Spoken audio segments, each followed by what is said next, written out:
Okay, welcome ladies and gentlemen to tonight's event organized by the Economic Research Forum, ERF, and the Canadian International Development Research Center.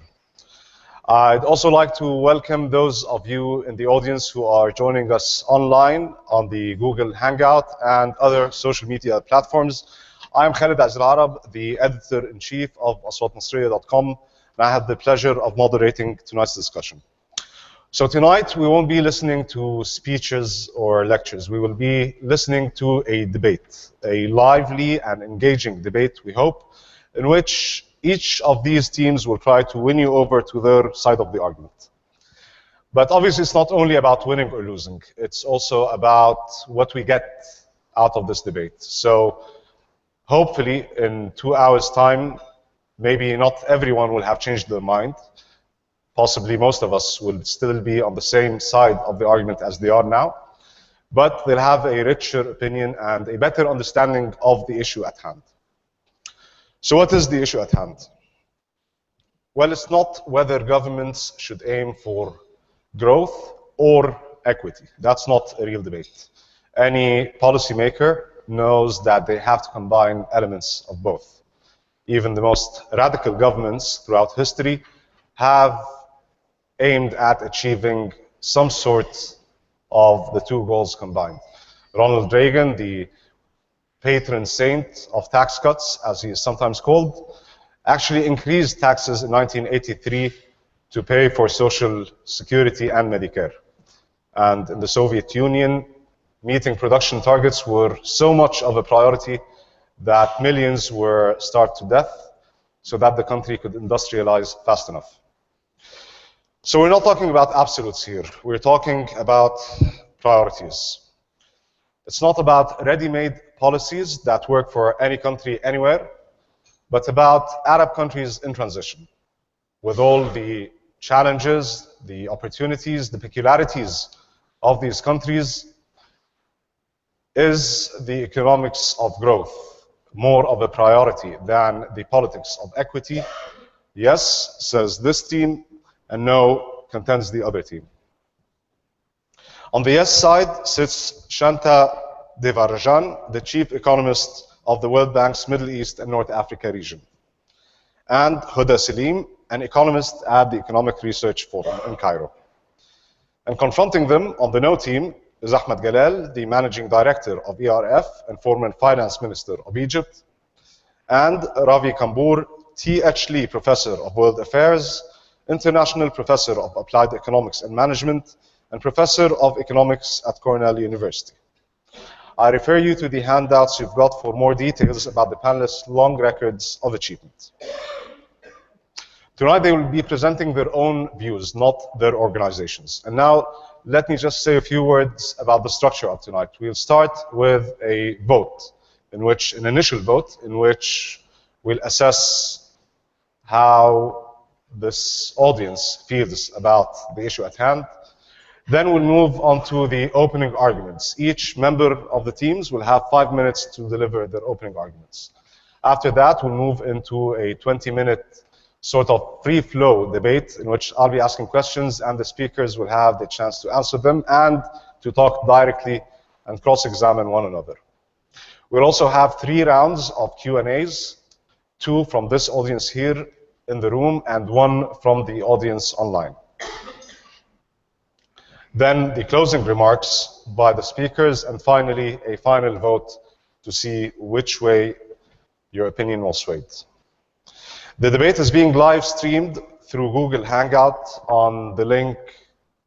I'm not sure if it shows here or not, but anyway, people have registered already, and I think we have a number of people watching the debate at the moment on the Google Hangout. If you would like to tweet about this debate, you can use the following hashtags, and also if you want to ask questions, please use them and we will address them throughout tonight's event. There's a social media team here as well. They are promoting tonight's event and they might be coming after the event to ask you some questions and do some quick interviews. Before we enter into the heated debate, let's just have some calm words of context. All the speakers tonight are contributors to the recently published handbook on International Development, Ideas, Experience, and Prospects, released by Oxford University Press earlier this year. And the editor of this book is Bruce Curry Alder, the Regional Director of IDRC office in Cairo. And I'd now like to invite him to give a brief presentation. Bruce.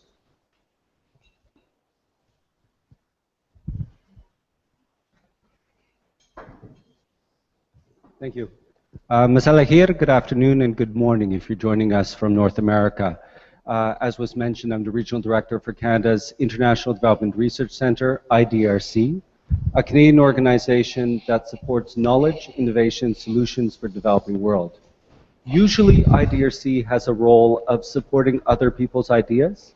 About 3 years ago, a number of us got together and started asking ourselves, is this a good time to do a stock taking of what do we understand as the concept of international development?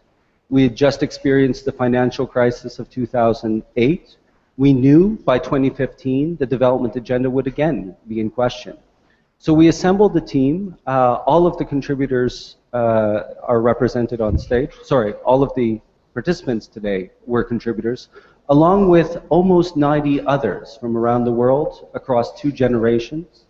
And what we asked of each of them was on a particular topic to ask what were the major changes in thinking that have occurred over the past 60 years, what explained that change in thinking, the coevolution, the interaction between ideas and the experiences, and what are the implications for these changes moving forward.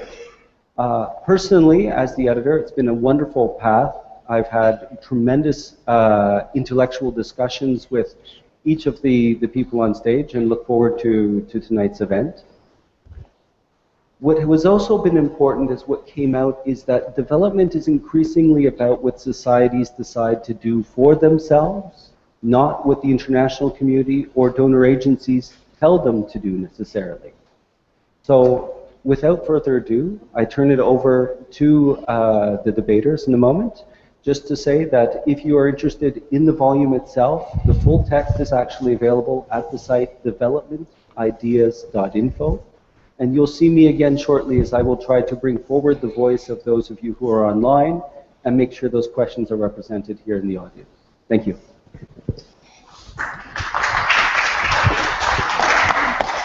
Thank you, Bruce. And now, before we move into the heated debate, let's see what you think. The vote. So the statement is, the economics of growth is a more urgent priority than the politics of equity. You have voting devices with you. Don't start to vote now, but if you are going to vote yes, you agree with the statement, please press 1. If you disagree with it, press 2. And if you don't have an opinion yet about it, press 3. The voting will take 20 seconds, and the audience joining us online, please use the question section to enter your answers. And the vote will start now.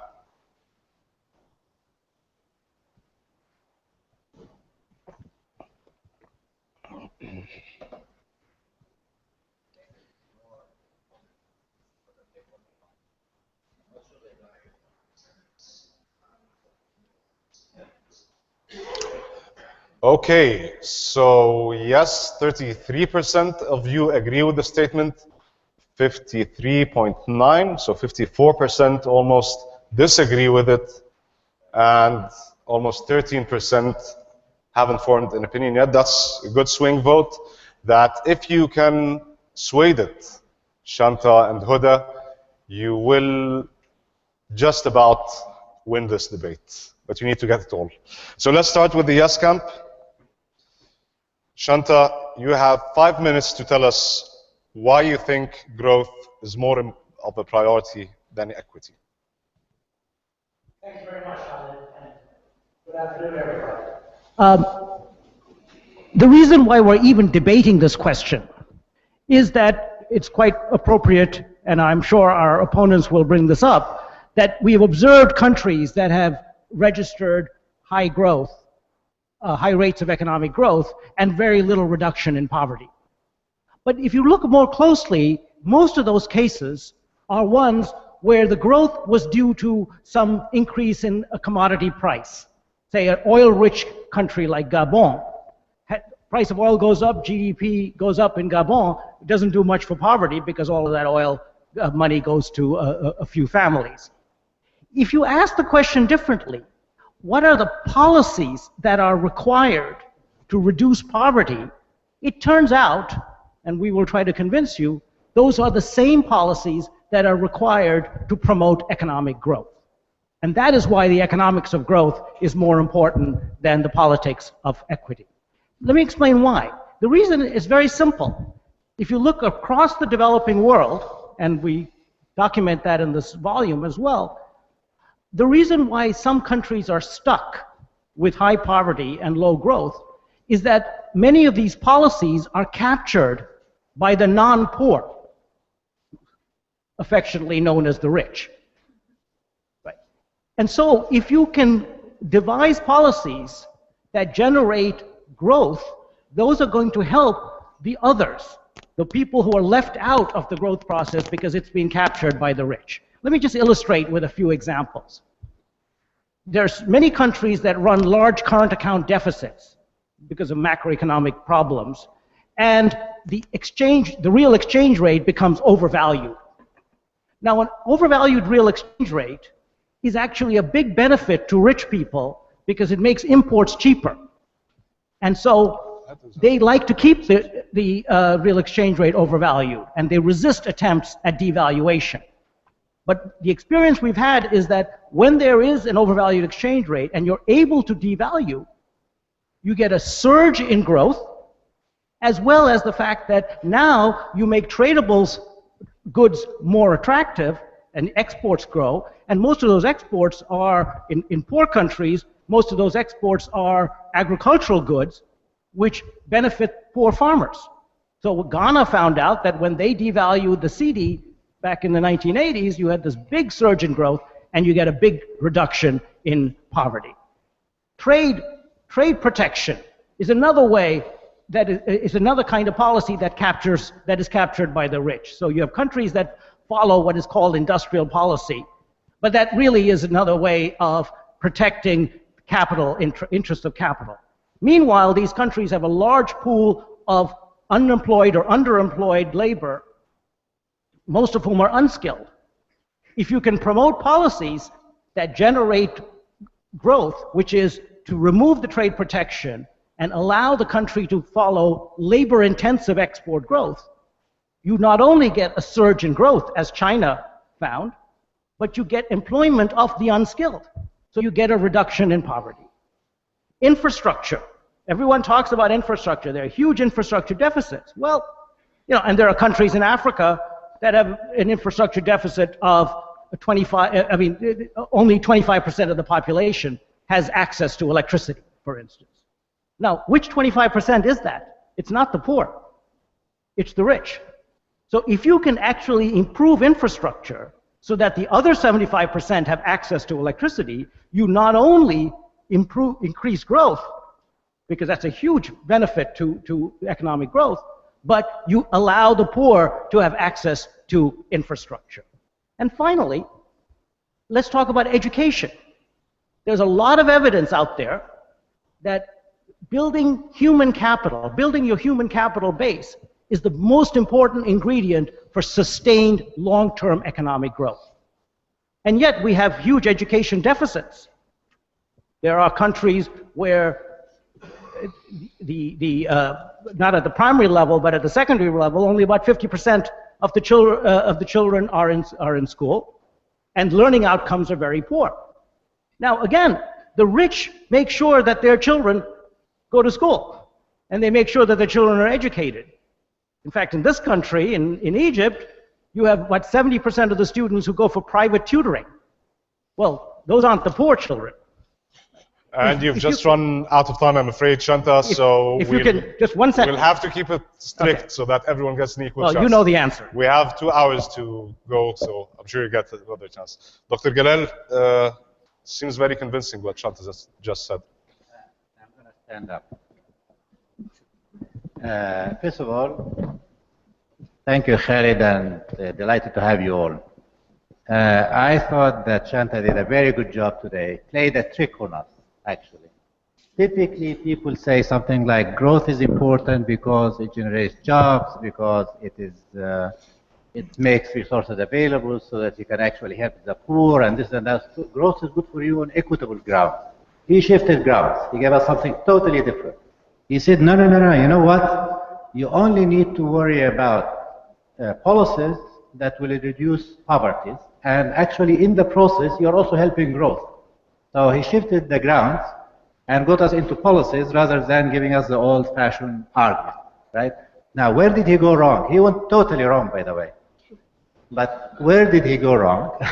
He actually shifted the grounds. We are talking about equity and growth. We are not talking about poverty and growth.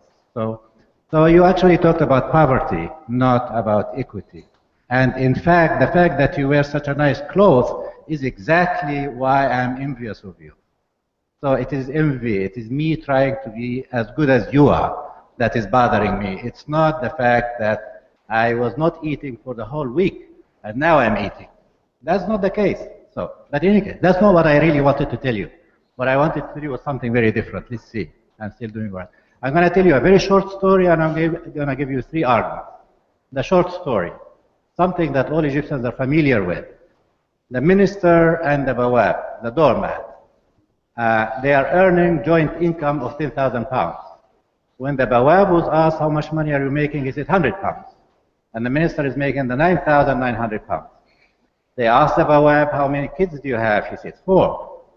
The minister has only 1. They asked the bawab, what do you have by way of property? He said, well, nothing, my bed, probably.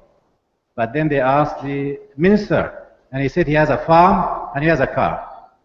Now, I want Shanta to go and talk to that doorman and tell him, you know what?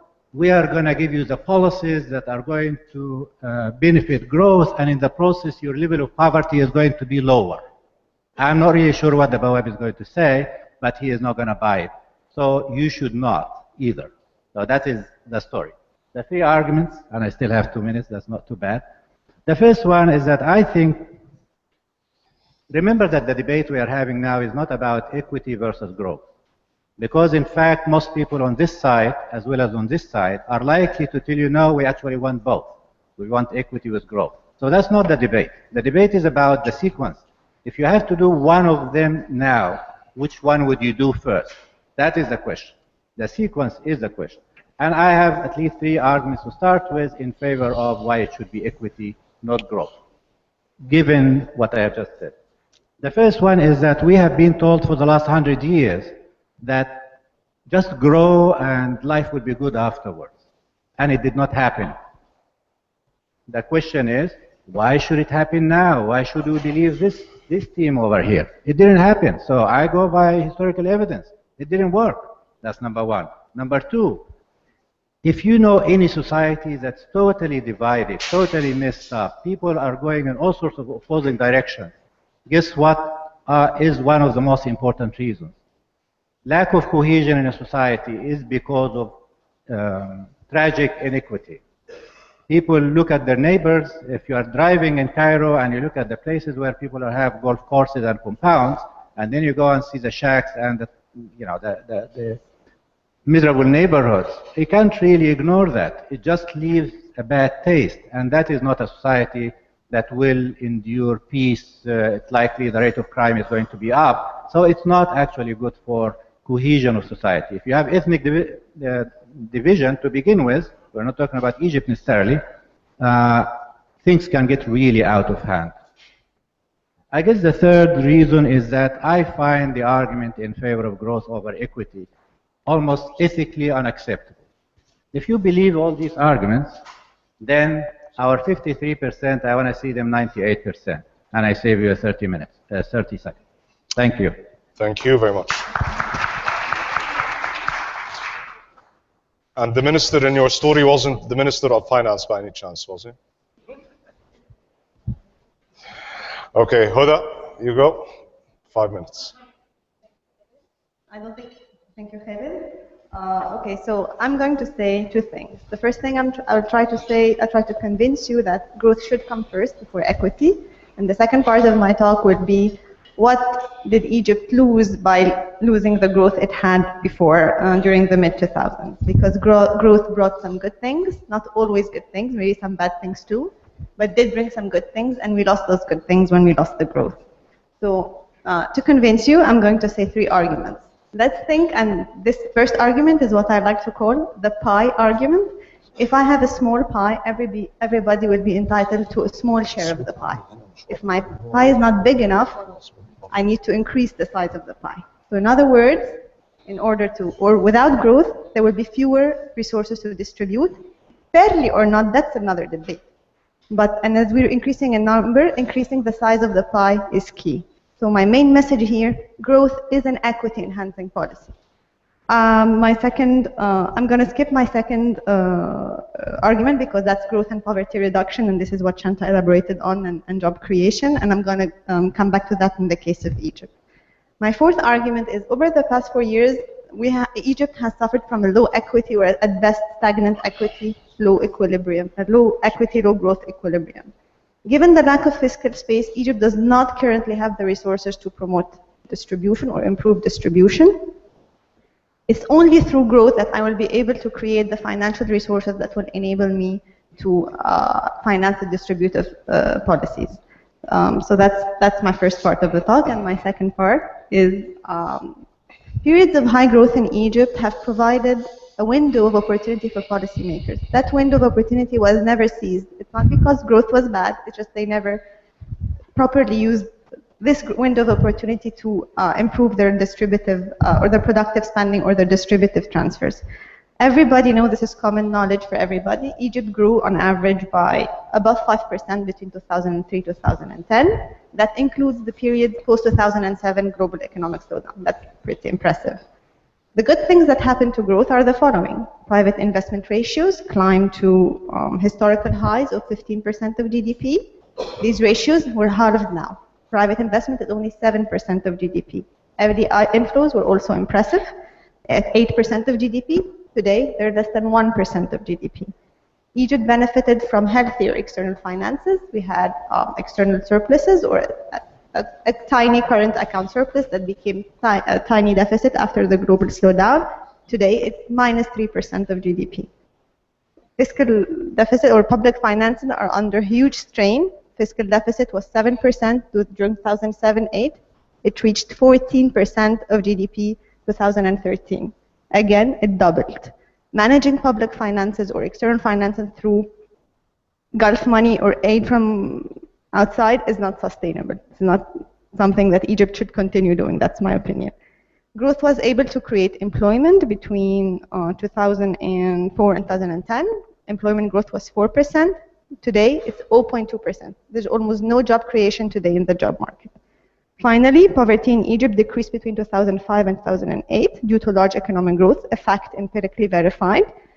The incidence of poverty and near poverty fell by about 20% during that high growth period. And finally, economic activity and also lower tax rates have led to higher tax revenues, 15% of GDP. That was a historical high. Egypt also benefited from several one-off income windfalls, like the sale of the mobile license. I think it was 2006. These factors have improved fiscal sustainability in Egypt. These resources have provided an opportunity that was not seized to finance redistributive policy and promote inclusive growth. This did not happen. I'm not in favor of trickle-down. Distribution will not happen automatically. It's a conscious effort that policymakers should work on. But growth could make things happen faster and perhaps with fewer trade-offs. It's not just that we need to grow, it's also about how we grow. So that's it. And I'm saved 30 minutes as well. And I hope I did not jeopardize my next promotion, because Ahmed Galal is my boss. Thank you. No, you made me proud. You are promoted already. Thank you, Hoda. Now, Ravi, you have 5 minutes. Well, friends, ladies, and gentlemen, I rise not to bury growth, but to praise equity. And I rise not just to praise equity, but to bury this motion. We on this side of the House, friends, ladies and gentlemen, reject this motion in its formulation and in its substance. We reject the formulation that growth is about economics and equity is about politics. In fact, achieving growth, in our view, is as much about the social and the political as it is about the economic. And equity is not just about politics, it is also about justice. A society without justice does not deserve to endure, and a society without justice will not endure for long. Moreover, without equity, without justice, the conditions for sustained growth will not endure. But the formulation of the motion, friends, ladies and gentlemen, is that growth is more urgent than equity. I want to argue, our side of the House wants to argue, that in fact there is an urgency about equity. Why do we argue that?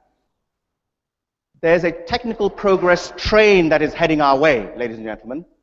There's a technical progress train which is leading to rising productivity, but it is raising the productivity of capital faster than it is raising the productivity of labor, and it is raising the productivity of skilled labor faster than it is raising the productivity of unskilled labor. With this train coming towards us, which has been coming towards us for the last 20 years, and this is what the world is going to look like for the next 20 years, a business as usual scenario will mean rising inequality in all parts of the world. And this is what we've been seeing in Asia, in East Asia. Throughout the world, inequality is on the rise. There's one part of the world where inequality is not on the rise, and that is Latin America. Why is that? It's because the government has proactively moved against this global trend. The government has proactively undertaken policies to address the issue of equity. And that is why in that part of the world, this global trend has been reversed. But if we don't move to reverse that global trend, if we don't move to counteract that global trend, we will indeed be hit by the tsunami of rising inequality. We'll be living in an unjust society, and an unjust society does not deserve to endure, and an unjust society will not endure. Let me make one further point about equity. Typically, as economists, we talk about inequality in terms of differences between persons. Ahmed talked about the minister and the doorman. We talk about the top 1% and the bottom 99%. But there is another dimension of equity which is very important, and that is equity between broadly socio-political groups, between men and women, between north and south, between urban and rural, between religious groups, between ethnic groups, and so on. And in our parts of the world, these divisions are pretty significant throughout Africa, throughout North Africa. And when this train of rising inequality intersects with deep social fissures in society, that's when social tensions really rise, when social cohesion crumbles, and that's what leads to a breakdown in the growth process itself. So let me conclude by saying that we reject the motion as it is formulated. Growth is indeed, growth is not just about economics, it is about the social and the political, and equity is not just about politics, it is about justice, and indeed it is also about economics. There's a train coming towards us of rising inequality, and if we don't address it now, we'll be drowned by that tsunami. Thank you very much.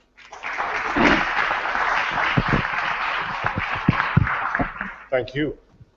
Okay, so now we're done with the opening arguments and we move to cross-examination. We'll have 20 minutes for this section. And let me put to you, because we're talking about Arab countries in transition, so let's start from the starting points. Despite impressive rates of growth in the years preceding 2011, governments were toppled by uprisings in several Arab countries. So does this mean, A, that the trickle-down effect theories are simply fantasies, or B, that people just weren't patient enough? Let's start by you, Hoda.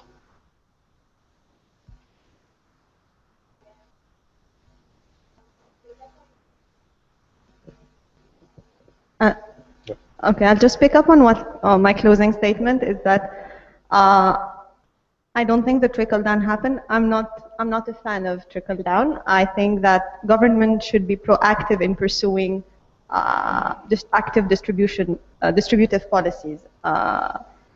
What we witnessed is, yes, high growth very high growth in Egypt between 2005 2007, exceeded 7% in some of the years. I think there are two main reasons why the trickle down did not happen. One, I think the sources of growth, it's again how we grew. Egypt grew in capital intensive sectors. Maybe Egypt has very high energy subsidies. They're automatically subsidizing energy intensive industries. The growth was not happening in labor intensive part of the economy. And second thing, even this growth was not evenly distributed, and the government did not do anything to change it, to tilt it toward the average majority of the population, like the middle class. People were left out of the growth of the benefits, like the youth, women, people in rural Upper Egypt. So I'm not personally a fan of trickle down. For trickle down to happen, government must be active. But in order for us to be able to trickle down, we need to have growth. We need to increase the size of the pie. So this should come first. Okay. Shanta, maybe a word of support to trickle-down effects theories, or you're not a believer in them as well? No, I think that we need to be clear what we're talking about here. First of all, the growth was high, but not high enough in the Arab countries in transition. Think about that, the fact that the growth did not generate the kind of jobs, that unemployment was actually extraordinarily high during this period, means that there wasn't enough growth. China did not have this kind of unemployment nor this kind of growth. But the second thing that it should be said is that most of these governments followed equity improving policies, the kind that our opponents are talking about. Food subsidies, fuel subsidies, free health, free education, and they failed miserably. They failed miserably because of the politics of equity. That is the other side of this motion that we want to destroy. Because the politics of equity means that these fuel subsidies were captured by the elites. Things that were supposed to be in the name of the poor were captured by the rich.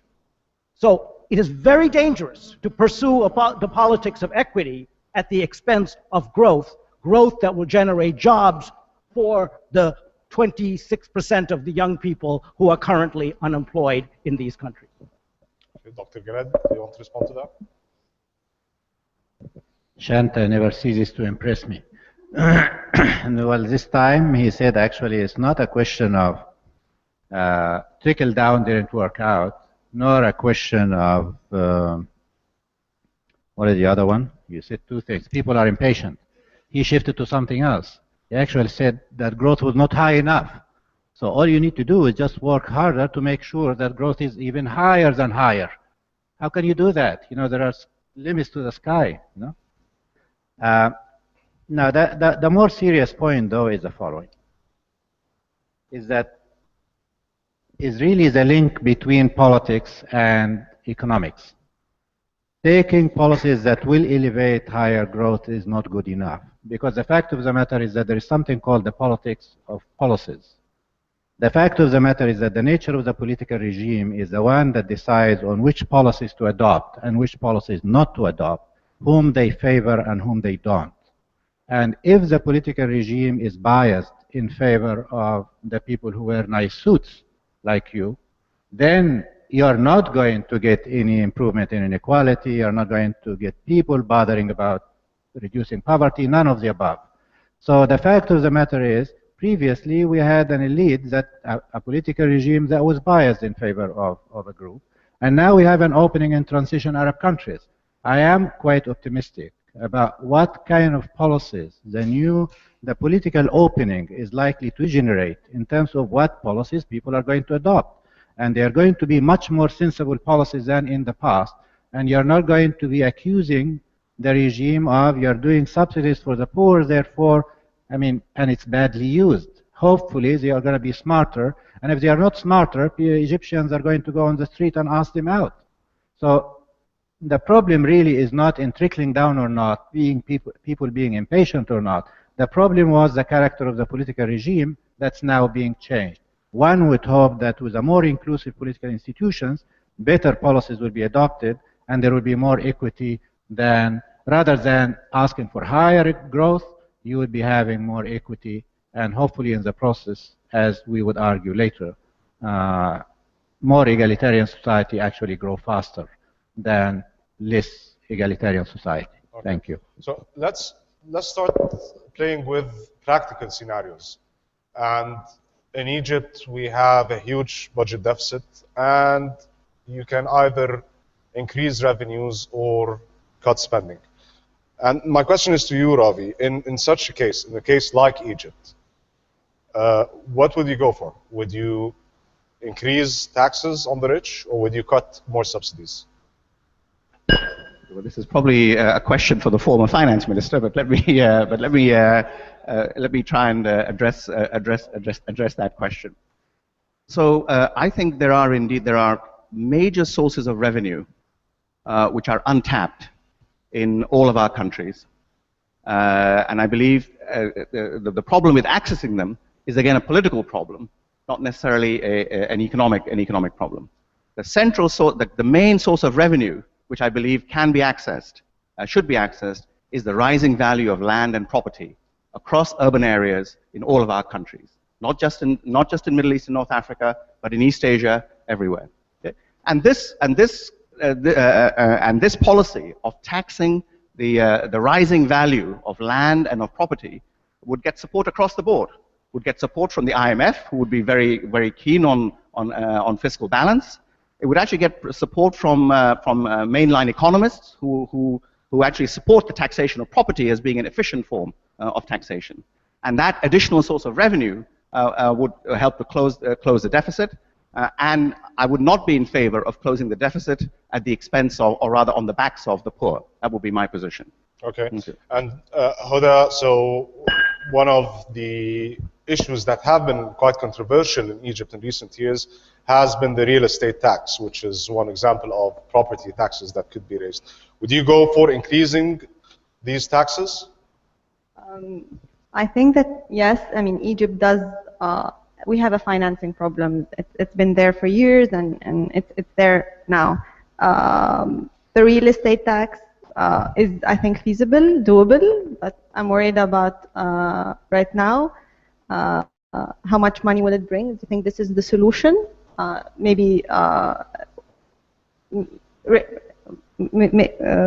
if I what I lost what I wanted to say. So you don't think that it should be raised? Do you think that? No, I think it should be raised, but I'm worried about more important things like corruption, for instance. Will we be able? I mean, yes, the regime is changing, but how about law enforcement?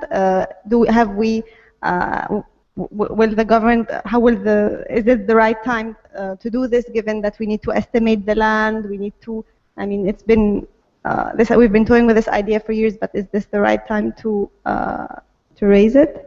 Okay, so more state. Yes, I'm worried about corruption. I'm worried about a bigger role for the corruption. state will cause more inefficiencies, basically. Yes, I'm worried about corruption mainly. Dr. Galal? If the question is whether raising taxes on real estate is a good thing or not, and since we are discussing issues of equity and growth, where is the inequity coming from? People typically talk about differentiation with respect to income, but they hardly ever talk about differentiation with respect to assets. And I think the big shift that Piketty's book has done is to make us rethink that issue and worry a lot more about not differentiation with respect to income, but with respect to assets. In fact, there is one additional point that I want to make there, which is it is not only whether you, I mean, it does matter a great deal how you made your income and assets. And there is a distinction between those who made it through harder work. People are working hard. They deserve to have more. That I fully understand. However, if you are making more money and more assets, acquiring more assets, simply because you just bought a piece of land and the prices went up and you are making money for no good reason, this is just not justifiable. And the sad part of the story is that Piketty's book says that inequality right now globally in different countries, especially in developed countries, because most of the work that was done was in Europe and the US and Japan and so on, is that inequality with respect to assets has gone as bad as it was 1 century ago. And the real reason for that rise in inequality at a staggering magnitude, he has the numbers, is not because people, the rich, are working harder and are being rewarded. They are making it for the wrong reasons. So that is something that worries about. Why am I saying all that? To link it with your question, do we need to tax real estate? Absolutely. Egypt was probably the only country I know where we did not have a system that has been revisited for the last 100 years, from Muhammad Ali's time or something. And it is true that real estate assets, governments have to, pave the land and extend water and provide electricity. Somebody has to pay for that. And if people are living in very good places, I think it is fair to ask them to contribute to society. So I find it totally justified. Now, the details of it is another matter altogether. How much it will generate, the timing of it, and this and that. This is something that can be discussed on practical grounds. But the principle, you would support. As a matter of principle, you would go for it before you would go to subsidies. Absolutely. Shanta.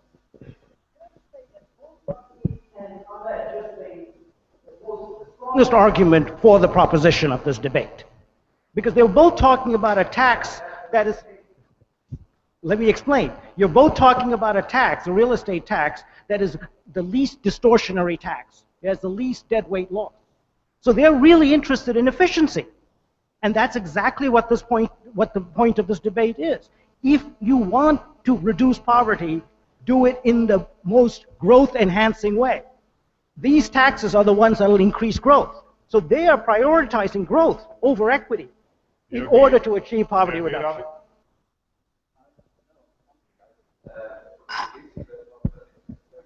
The estate tax will take a lot of time to set up and so on and so forth. I would say all the more reason to start now. But that is the urgency. We're focusing on the urgency part of the motion. And the reason why we're focusing on this is to raise the revenue in order to maintain the equity part of the argument. So I don't believe we are indeed giving in to the other side at all. Okay, so let me put another choice to you, Shanta. So you're having in a country, in Arab countries in transition, generally you have very high poverty rates, you have deteriorating health and education conditions. What do? You do nothing, the poor will just have to wait until the economy picks up? Or do you pump money into these sectors, health, education, social security, while you're not expecting any economic returns in the short run? I would believe that there's a third alternative. Okay. Because those are the kinds of alternatives that the pro-equity camp will advocate. Spend more money on health, spend more money on education. The trouble is it doesn't educate people. It doesn't improve their health. This country spends extraordinary amounts of money on education, and the quality of education is extraordinarily poor. So what I would do is revise the system, develop policies that make service providers like teachers accountable to the students, make the doctors accountable to the patients. You have public hospitals, the ones that the ministers of finance spend lots of money on, where there are no doctors if you go there. Why? Because the doctors are in private practice. But surely that's a different point. Reforming the system is one thing, but the lack of funds available to the system is another thing. No, it's the same thing. It's the two sides of the same coin. Because if you continue to pour money into a system that hasn't been reformed, you're actually making it worse. Because that money could be spent on other things that are actually productive. And furthermore, it makes it easier for them to continue the system. See, the system has been captured. It's been captured by teachers' unions. It's been captured by medical unions. Okay. And they are the ones who are standing in the way of better health and better education. Okay. Dr. Galal, you must have had to face this choice in real life. In more on education, in the Egyptian case, I think yes. And for a change, I agree with my friend Shanta that when you spend money, you want to make sure that you are getting the most out of it. I think it's only fair. So there are many, many ways. He has written WDR basically under the title of Making Services Reach the Poor, and I have written a book called, or a regional report called The Road Not Traveled on education reform in the region. And both of us were essentially arguing for the same thing, which is align incentives such that students and parents and citizens have a voice and they can actually demand better quality education. So on that we don't disagree. But let me find another area where we disagree, because I want to increase. But you don't disagree on the need to reform the system. Do you also agree that there is no need for additional funds? No. See, the thing is, money doesn't solve your problems. You can increase funds, and the Egyptian case, according to the constitution, we are obliged to increase the percentage of expenditure on education and health to something like 6% in the case of education and 3%, I think, in health. So this is going to happen anyway, but it doesn't guarantee anything. But if you don't mind, I really want to make another point, because I think it's going to get lost in the process. When you spend money on health and education, and hopefully along with aligning the incentives such that you improve quality, what you are doing is that you are improving equality of opportunity. You are equipping the poor or the less privileged to have the power to enter the labor market and earn income rather than get subsidies. So on that account, I think also everybody is going to agree on that. The additional point that I want to make is the following, that would not be good enough. Still arguing for the equity, not for your side of the story. Why is it not enough? Because it's like slavery in the US. It lasted for a very long period of time. Came the 60s. There was a history of accumulated disenfranchising or alienation, or they really are not starting the race from the same line.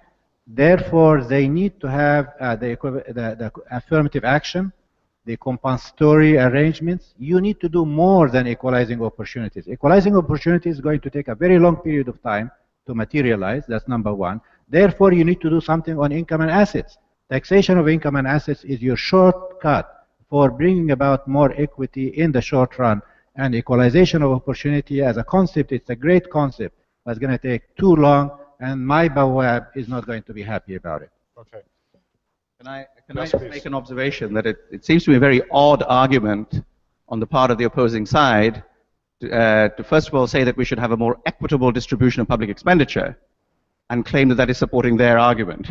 In fact, focus on a more equitable distribution of public expenditure tells you the urgency of equity in the argument. We have just shifted to our side, so we don't have to vote anymore. I just have one last quick question in this section before we move to the Q&A, and it's to you, Hoda. So if you're a policymaker right now in a country like Egypt, your priority would be A or B. A, launch an ambitious housing program to house millions of young people who don't have a place to call home. B, a new tax relief to encourage business. That's a tough one. I mean, I would love to do the housing project, and I would love to give the tax relief, but they're really the same thing for me. If I were Minister of Finance, where would I get the money from? So you have only one choice. So what it is? Okay. I'll give the tax relief. I'll give the tax relief because it will bring growth, and I will earn it in a few years. I'll earn it back in job creation. I have a feeling that you're not very convinced with what you're saying. I'm convinced. Okay. Well, let's move on then now to the second or third section of tonight's debate, which is the first round of Q&As. And this round will be questions. We'll take questions from the floor. So if any of you, ladies and gentlemen, would like to ask a question, yes, sir. A mic will be with you in a second.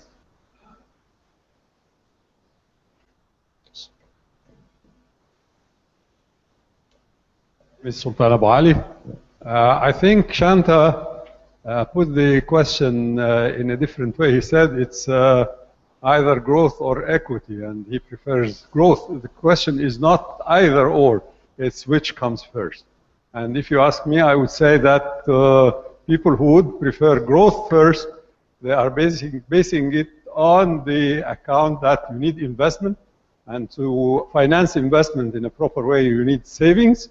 And higher income people have higher propensity to save. That's why they are for growth rather than equity. I think this point of view was wrong on both grounds. Theoretically, Dusenberry, since more than 50 years, and Veblen before him, proved that unequal distribution of income would lead to a higher propensity to consume rather than lower propensity to consume. Practically speaking, from the experience of China, that the high rate of growth in China, empirically, is based on equity. Equity caused growth. So I'm afraid that if you say growth first, you will not have equity, you will end by having neither of them. But starting with equity, you will have higher growth and better equity due to higher productivity, education, and all the arguments you have said. Okay, thank you very much, sir. So this is a question that belongs to the no camp. Actually, I'm directed to the yes camp. Are there any questions from the opposing side? So people who belong to the yes camp, I would like to ask a question. Okay, Dr. Hassan Badrawi, and if you could please, we'll just take this question and then have some answers. Just if you could keep it to a minute, please, sir. Yes. My name is Hassan Badrawi. I was confused when I went through the equity definition because as a matter of fact, if we're talking about fairness from the legal point of view or social point of view, I totally agree. Equity should be there all the time, even if we look for the growth as a priority. But in both cases, I think efficiency of the government comes first, because neither growth can happen or equity could be implemented with inefficient government running the country. So where do we put the efficiency of the government in the equation? This is a question for all of them. To both teams. Okay, let's have the answers then, and we'll try to keep it short so that we can have another round of questions. Dr. Galal, on the efficiency thing.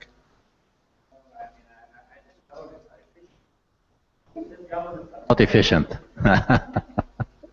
No, I mean, I think the issue of efficiency of government, this is taken for granted. It's a necessary condition, and you need it whatever you do. You have inefficient government, nothing is going to happen with neither equity nor growth to begin with. In fact, as I said earlier, my point is even bigger than that. I am arguing that the political system is the one that produces both the policies as well as the modalities and the capacity to deliver the policies. So I very much support the idea, but it's like behind both arguments. I mean, it's a necessary condition in all cases. Okay. And Shanta, would you like to respond to the question? Thank you. You know, Dr. Abu Ali was talking about, and there's no doubt about that if you have a more equitable, if you achieve a more equitable distribution of income, you can increase growth. There's plenty of empirical evidence supporting that hypothesis. But I don't think that's what we're arguing about here, because the real question is, how do you get there? How do you get the more equitable distribution of income? How do you get more growth? And that's a very much trickier question. And what do you prioritize in order to get there? That's why I was saying, if you want, even if you want at the ultimate end to get a more equitable distribution of income, you've got to grow. That's how you're going to be able to get there, because otherwise it's a very inefficient way. And that's why I want to come back. The politics of equity is hugely inefficient. That's what leads to equity promoting programs in India, like the PDS, the public distribution system, that gives food to poor people, that has a leakage rate of 80%. That's the inefficiency. That's why India still has a problem with equity, because they have no shortage of equity promoting programs because of the politics of equity that aren't achieving equity. So the politics of equity, by definition, are more inefficient. Ravi, do you want to respond to that? Well, I think what Shanta probably wishes that there was no politics, that somehow governments would do the right thing, meaning by that what we think is the right thing. Okay? But unfortunately, there is politics. There are interest groups and so on. So to call some things the politics of equity and thereby give equity a bad name, I don't think is appropriate. There's also the politics of freebies to big businesses and so on, and one can also quote that. But perhaps, Khaled, if I may make an observation on China, the Chinese experience is interesting. If you have a minute or two, can I do that, or do you want to take some more questions? No. Okay. Go ahead. The Chinese experience is actually very, very interesting. When after opening up, there was an interesting exchange between the person who then went on to become the Indian Prime Minister, Manmohan Singh, and Deng Xiaoping. Manmohan Singh, who was from an old socialist background, said to Deng Xiaoping at the start of the reform process, "But sir, aren't you concerned that this will lead to rising inequality?" And Deng Xiaoping said, "I certainly hope so." That was his particular perspective at the time. But actually, the history of Chinese inequality is very, very interesting. At the start of the Chinese reform process, in fact, inequality fell, because through the household responsibility system, they improved the output of the rural farmers. Rural farmers' output increased, and actually inequality fell. It was when they opened out to the world and the coastal area started growing like crazy that spatial inequality in particular grew dramatically. And there was a period of 25, 30 years when inequality increased dramatically.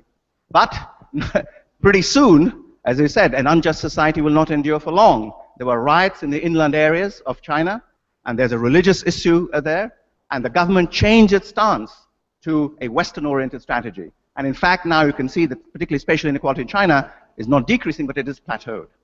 So the government is responding to this rising inequality in China in an appropriate way. And this is part of the historical DNA of China, that an empire with far-lying provinces, whenever those provinces want to break away, what the emperor always did was two things. He sent in the army, and he sent in the development engineers to both develop the provinces and maintain security. So the politics of equity is actually politics, period. Thank you very much. So second round of questions, Dr. Nagla there. Thank you very much. My name is Nagla Rez. I teach at the American University in Cairo. I have to say that I'm uncomfortable with the logic of the yes group. I mean, why assume that a bigger pie will automatically mean better distribution for everybody? There are more resources, but 99% of the resources can be eaten away from the bawab that Dr. Ahmed mentioned. In fact, I'm also uncomfortable with the idea that the devaluation will be, more exports, so better livelihood for the agricultural people. What about the urban poor? What about the informal sector? I mean, these are people who have known nothing of the impact of such devaluation. And my last question to Hoda is, you asked a question about what did Egypt lose by, the slow of growth rate, the lowering of growth rate. But actually, the question, if I may to ask, is what did it lose because of the deterioration in equity and income distribution since the 90s? And I think that perhaps may be the question to ask. Thank you. Thank you very much. Are there any questions from the opposing team? Okay, okay, please. Again, I don't know whether this is the opposite, but my question Can I ask actually. You to introduce yourself? My name is Shireen Shawarbi. I teach in Cairo University. So the question is about growth versus equity, which should come first?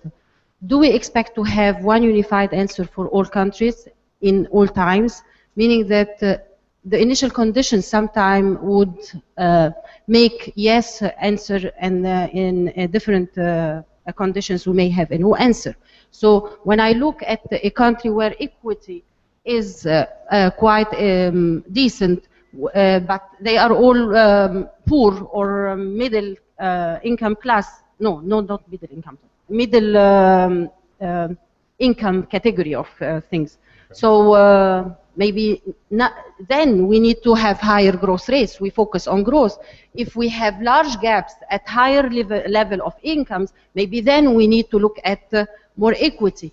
But the question comes to my mind is that how we define equity. Is this just by objective measures, or the perception also would be influential in answering the question? In Egypt, for instance, all studies show that we have moderate level of equity, but the perception of inequality is high.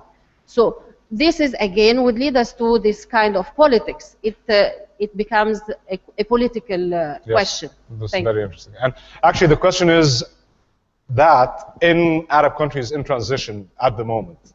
And if I may ask you, just with this condition in mind, that we're talking about Arab countries in transition, what would your answer be to this question? What I see actually Just with the yes team or the no team? Okay, it's the yes. I mean, the yes equity. So because actually, and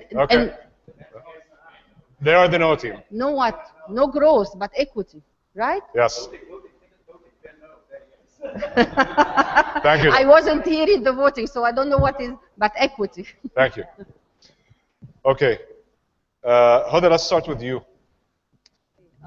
Dr. Nagla, actually, I'm not a fan of trickle down. Trickle down did not happen, and I said this during my presentation. We really need to pursue proactive policies. But you mentioned something that's worrying or alarming. You said, what did we lose from the absence of equity? I mean, on the face of it, Egypt has enormous food and energy subsidies. Egypt has free education, free healthcare. What did Egypt gain from this? And this goes back to Shanta's, this wasn't the question. What did we lose from the... Can we have a mic here, please? Expanding. Because of the increase in inequality over this time period, the lack of cohesion, the distinctions. I mean, that's what I meant. Okay, but I'm saying that the way to improve inequality is through growth. That's what I'm not... And the point also made by Dr. Nagla was that why do you assume that when you increase the pie, the distribution you can just keep increasing the pie forever and say, well, let's wait until the pie is bigger before we distribute it properly? I'm just saying, let's increase the pie first and then redistribute fairly afterwards. First until when? But first until when? Until it's big enough for everybody. No, it's I have a pie that is this small. I will not be able to distribute it evenly unless it's a bit bigger. So growth first. All right. Okay. Sure. Please go ahead. I was going to answer the specific question. I think it was Dr. Nagla who asked about devaluation. You're absolutely right that a devaluation, while it will help agricultural producers who produce tradables, it discriminates against the urban poor, the urban informal sector who are producing non-tradables. But that's where the safety nets come in. So, but you have the space, you have the fiscal space now to actually provide safety nets for the urban poor, which accompanies a lot. And that comes back to this question about increasing the size of the pie. It really goes back to Khalid's question. You know, when Egypt has a large fiscal deficit, so we're not talking about the abstract. Right now, Egypt has a large fiscal deficit. Even if you want to achieve equity, you have to raise the resources somehow. And the way you raise resources, as the opposing side pointed out, is through growth. It's through efficient taxation. So not cutting subsidies. I think. So not cutting subsidies then. Well, actually, cutting subsidies is both pro-poor and pro-growth. How's that? This is one of the few things, because 80% of the fuel subsidies goes to the richest 20% of the population. So you are able, and if you but can, you would compensate that with more social security programs. Yeah, you can do a safety net on that. Plus, think of the distortions that fuel subsidy does to the economy. The congestion, the traffic jams in Cairo, the air pollution, the road accidents, the fact that cheap diesel leads to depletion of water, and MENA is one of the most water-scarce regions in the world. Thank you very much. Ravi. So let me, if we were to replace equity with distribution and say the politics of equity, politics of distribution, then I think it's very clear that what is absolutely fundamental in any society is the politics of distribution. Okay? That is the basis, that is the fundamental basis on which policy is formed. So in that sense, it is not only the most urgent, it is actually the most fundamental aspect. You cannot get the growth unless you have resolved the politics of distribution in a society. Danny Roderick made a very interesting set of points on this score. He said, you know, in an open economy, the country is hit by many shocks. There's a trade shock, there's a technology shock, etc., etc. And these shocks need responding to by the economy as a whole. And it often happens that the most efficient way of responding to this requires a major distributional shift of factors from this sector to that sector to this sector to that sector. Okay? And unless that society has resolved that distributional question, unless the society has institutions through which you can compensate the losers with the gains of the gainers, either you can have very specific institutions or you can have very general institutions like a progressive tax system. Okay? Unless society has those institutions in place, the efficient response will be stuck. You will not get to that. You try cutting subsidies now, you will not get to it unless one has resolved that unless one has arrived at the distributional compact, one will not get to the efficient policies. And that's the sense in which, ladies and gentlemen, this side believes, at least this side believes that the politics of distribution, not only is it urgent, it's fundamental to get right. Okay, Dr. Galal, and if I may pick on what was a question that was asked by Dr. Shireen Shawarbi about the perceptions and how important they are. And just the follow-up to that is that in a country where there is a high perception, there's a perception that inequality is very high. Is equality here only for you, only a means for a better economic policy, a sounder economic policy, or is it also, is there a need for redistribution for political effects, even if it's not economically the most efficient option? Okay, I want to actually make more points than just responding to that one, but I'll get to it. I mean, when we say politics of distribution, and I fully agree with what Ravi has said, but I would also argue that there is something implicit in saying as if growth is not really about politics. In fact, one can argue that there is something called the politics of growth. The fact of the matter is that there is a bias implicit in whatever position you take. If you are talking about equity, there is a political system deciding to benefit one group over another. When you say growth, in fact, you are taking sides. You are actually favoring a certain group of people. So there is implicit in all cases, whether it's in your case or in our case, you cannot just limit the politics of distribution to distribution. It's also the politics of growth, and there is a whole literature on crony capitalism that we are all quite familiar with. So capture and crony capitalism and the rest of it. So I am not really sure that you can just take politics to distribution without necessarily sticking it to growth as well. In fact, the problem with growth, with the growth agenda, is that it's a biased agenda to begin with, and biased on political grounds. So you can't just give it to us. But that's one point. The other point that has to do with Shireen's point, that has to do with the initial conditions, it is true. If you compare Egypt and Sweden and ask the question which one is a priority, I am sure in the case of Sweden, equity or distribution or social justice or what have you is not going to be as urgent as it is in the Egyptian case, because the initial conditions matter a great deal. We are not starting from the same position as Sweden, therefore the urgency in Arab transition countries, as you correctly pointed out, Khalid, in our case, there was too much focus on growth with the support of the World Bank and too little focus on distribution. When we really did very well, we focus on growth, and then we turn around and say, yeah, but we need to worry about the poor, and let's find 1,000 villages to deal with. But I'm sorry, that's an afterthought. It's not for real. This is not being serious. This is not confronting the issues up front. So that is the second point I want to make. A third point that has to do with the issue of implicit in what Shireen said, and I don't know where she ran away. Dr. Galal, can I am done to keep this, because we're running out of time. Perception is reality, by the way. That's all I wanted to say. It's actually more than that, but I'll stop there. Okay, good point. And we'll move now to questions from the virtual audience joining us online. And Bruce, could you give us a couple of questions that you've received? Good. So it's been very active online, and in many cases, there are specific questions for different sides. I'll begin with one, Dr. Bassem Kamar, for the pro side of the debate. Southern European countries are unable to create growth and have to wait for exogenous factors, euro depreciation, US recovery. Given that the Middle East and North Africa region's instability recently, what are the sources of growth that governments have control on? Okay. Shanta, would you like to respond to that?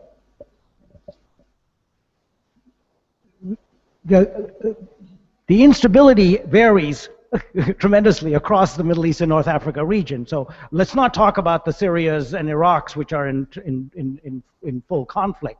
But take a country like Egypt or Tunisia. There are huge sources of growth, all of which involve putting the unemployed to work.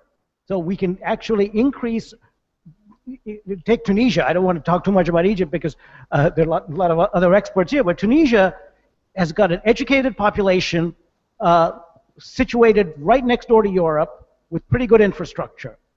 They could have a booming light manufacturing sector. What's stopping them? Well, it's the crony capitalism. It's the capture that Ahmed was talking about.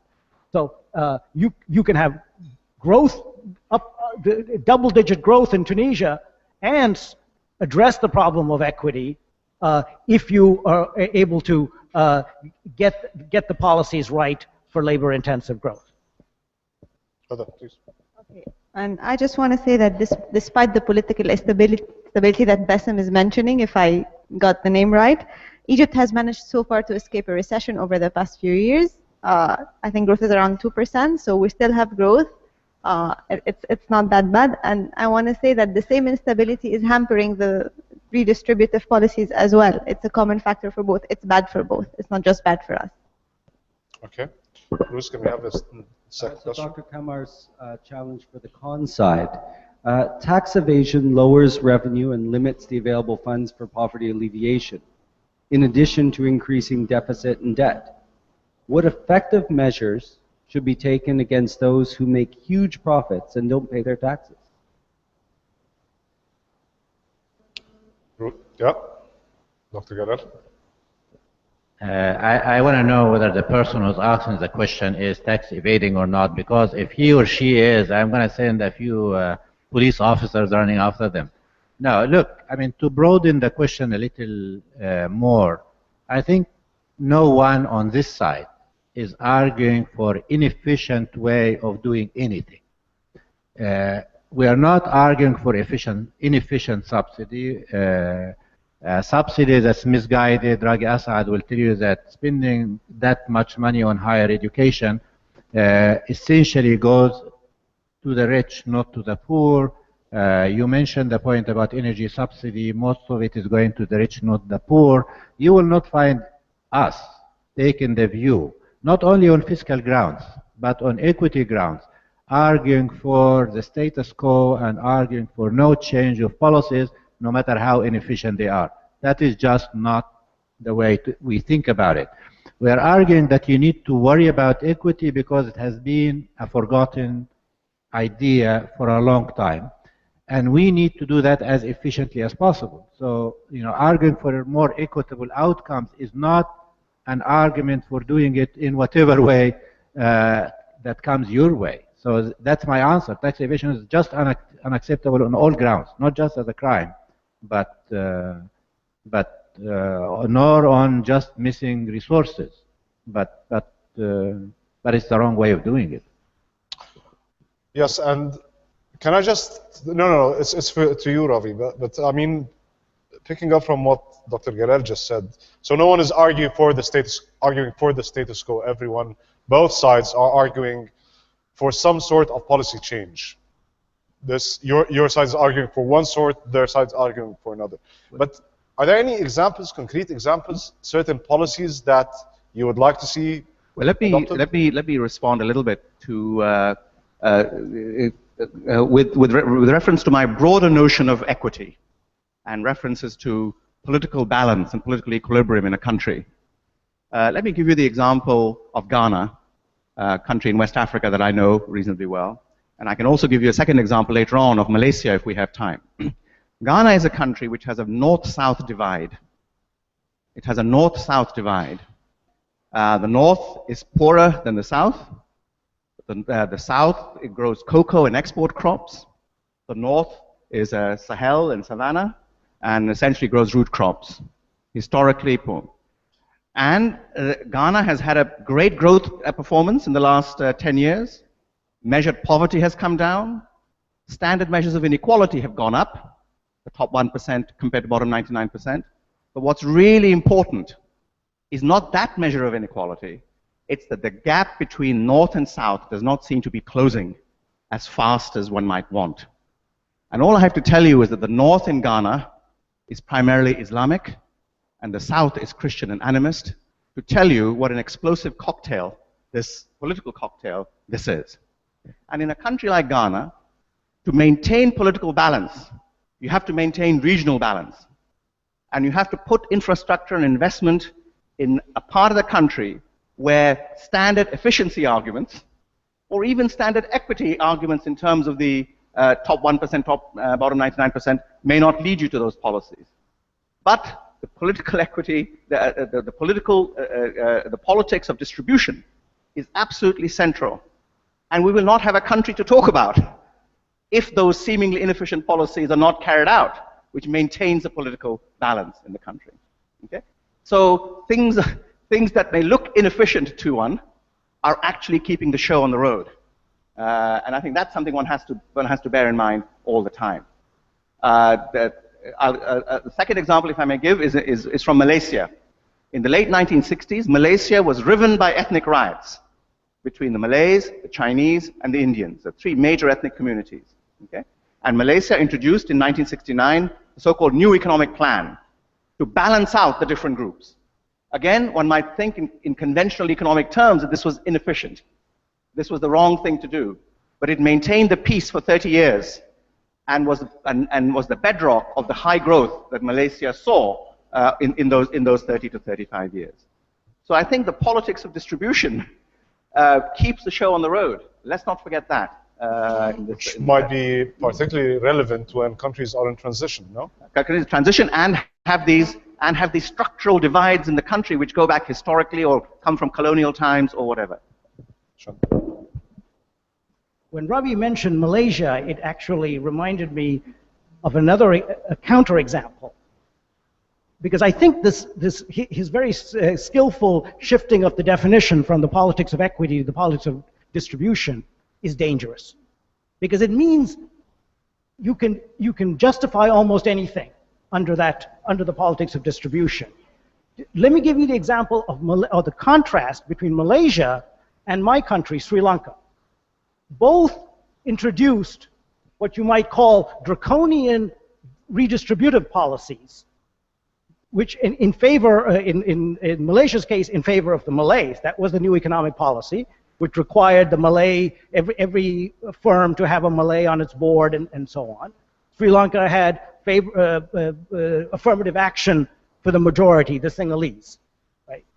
As Ravi said, Malaysia grew rapidly and maintained peace. Sri Lanka went into a 30-year civil war. What's the difference? It was economic policy for growth. Malaysia opened up, Malaysia built Penang, and the economy just took off. So the same politics of distribution actually has very different outcomes depending on whether you prioritize growth or not. Okay. Can we have a couple of more questions, actually, before we get the speakers to respond? Very good. There is a third round, yes. There is. Good. From Mohammed El Mashad.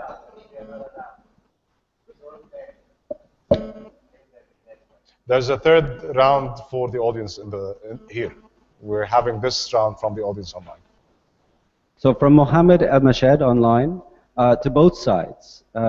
Egypt was not alone in high levels of economic growth in the early 2000s.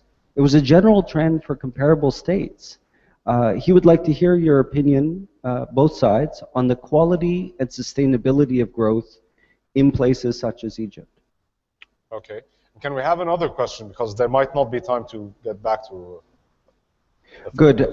Commenting a little bit earlier, Mohammed Abu Aziza asked why the debate was focusing on fiscal policy, ignoring other means of achieving equity, such as an effective education system, which enables people to have employment-relevant skills, an efficient or effective labor market in which employees have decent work conditions.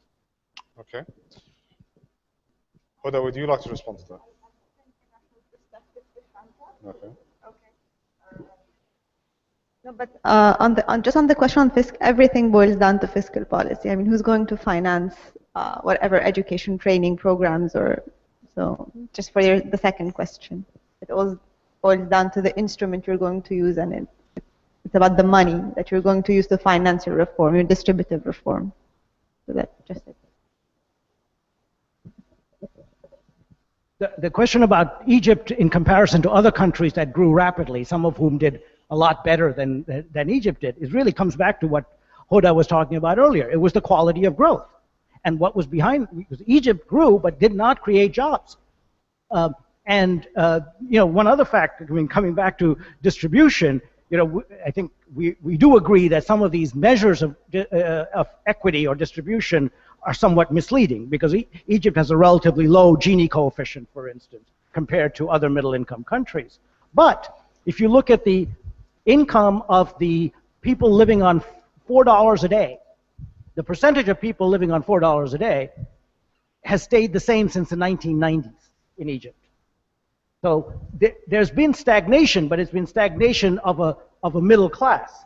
That's about 70% of the population that lives on $4 a day. And that is in contrast to countries like China, which grew very rapidly, but created labor-intensive created jobs for and in the labor-intensive industries, and were able to reduce, as Ravi said, reduce poverty dramatically. Okay, thank you. Dr. Galal, I think the questions were also addressed to your team, both. I'm not sure I fully understood the question, but I think if it's, Egypt had a reasonable rate of growth, but the quality of that growth was not necessarily inclusive or create jobs or something like that. Is that the question, or? I think that's what... Sustainability of that growth.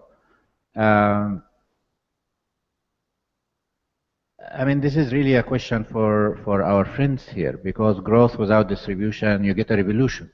I mean, I would have very much liked to see Shanta in a policy-making position, and people are going on the street demanding social justice, and he's telling them, you know, growth is really what matters, and by the way, the policies that will drive growth are also the same policies that are going to give you equitable outcomes. I wonder, I mean, if I lost it for a week, you would have lost it for 1 hour. So it doesn't work that way. Sustainability of growth obviously depends on two things. One is what is driving growth and whether the sources of growth are sustainable or not. But I think equally, which doesn't receive enough attention, who is actually getting the benefits. It's not good enough to get higher growth. It's also necessary and important and critical that you worry about the distribution of growth. And I was at a presentation this morning where people looked at the share of income going to wages. In the Egyptian case, it was actually declining. So you get higher growth, but the share is declining. And Ravi can tell you a lot more about the details and the micro level of the labor market. When you know that the informal sector is in Egypt is as huge as it is now, you know that a very large fraction of Egyptians are living on the margin. You can grow in the formal sector as much as you like, but it's not job creating, it's not formalizing, it's not being extended to a large segment of the population. So it's not sustainable. This is the new thing. It's not sustainable because you are missing distribution. Distribution, or a fair distribution, or a fairer distribution that rewards effort in particular, is what sustains growth. Everything else is immaterial. When Hoda was making the point earlier about getting some support from, let's say, the Gulf to Egypt for fiscal sustainability or short-term bailing out, sort of, well, that doesn't do anything. What really does it is that the Egyptians get their act together on the one hand, and at the same time they worry about who is getting the benefits. You cannot get half the equation. When you have a scissor, you need to have the two sides to be able to cut anything. You need to grow, and you need to make sure that the benefits are going to enough people, especially those who are working harder, and you are bailing out those at the bottom. Okay. That is the formula. Any argument for growth and God is going to help us down the road is just the wrong proposition to stick to. Just vote this side, forget about this side. Bruce, are there any more questions from the audience online? There are others, but I think the point that was a little bit missed when we took the two questions was the potential role for education, skills, decent work conditions, and an effective labor market, as opposed to simply fiscal policy decisions. If each, in the 4 minutes we have left, maybe 1 minute each of our speakers. Okay, Hoda? I think if I get the question right, is really the role of education in promoting both growth and equity. I mean, that's the question. Or in achieving what it is one's looking for. Okay, clearly, what we're trying to say here is that education is good for everybody. We're not debating whether or not education has a role or not. Clearly, education has a role. What we need to ensure is that education is there. It's there for everybody. It's free for everybody, and it's not captured by the rich. Okay. Ravi, do you want to get back on this question? And then I want to ask just one last question before we move into the audience. Yeah, sure. I think the issue of education is an important one. Just think of the following way, ladies and gentlemen. Think of income as being asset times the productivity of that asset. Asset times the return on the asset is income. The asset can be of different types. It can be physical capital, it can be land, it can also be human capital, different skills, and so on. And the global trend that I mentioned to you at the start is, so you can think of inequality of income, therefore, as being composed of two inequalities: the inequality of the assets and the inequality in the productivity of the assets.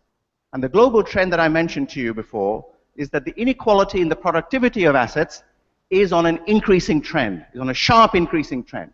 The rate of return of the productivity of capital is increasing relative to the productivity of labor. The rate of the productivity of skilled labor is increasing relative to faster than the productivity of unskilled labor.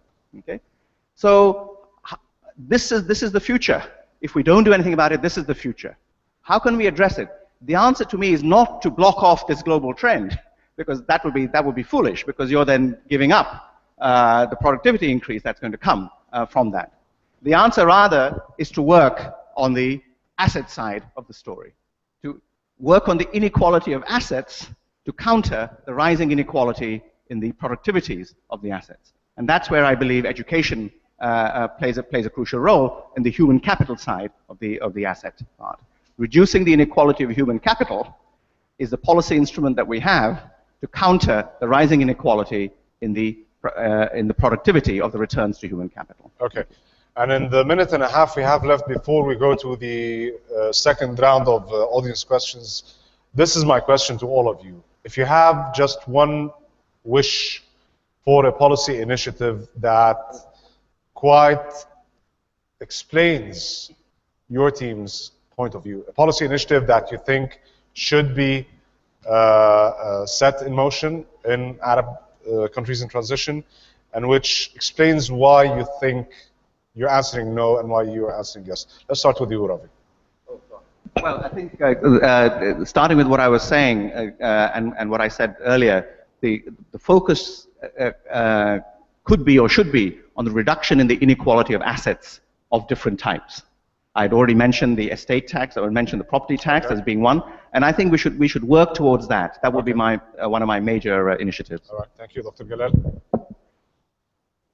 Now, beside the working on assets and the returns on assets, I would well, it would be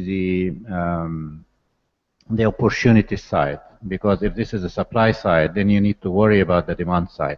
And I think the idea of if you're talking about education and therefore you get educated, with that asset you go to the labor market, you earn an income, you need to have this opportunity. So if I were to complement the initiative that Ravi was making on the supply side and equalizing as such, you need to worry about the opportunity side. And I would particularly pay attention to the informal sector. All right.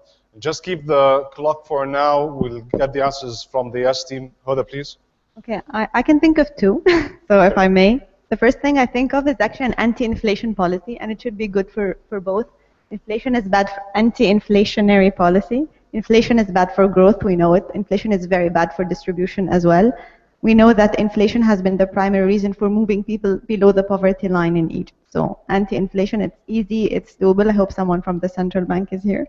And two, anti-corruption too, because corruption is eating a lot of resources from the economy. So two. Okay. First of all, I don't think there's much difference in these policies. Those policies that the other side were advocating are also pro-growth policies. Notice that Ravi was saying, let's not tamper with that productivity increase, i.e., let's not diminish the priority we give to growth. But I would say that the one policy, if I could design it, that will help these countries the most is competition in the domestic industry.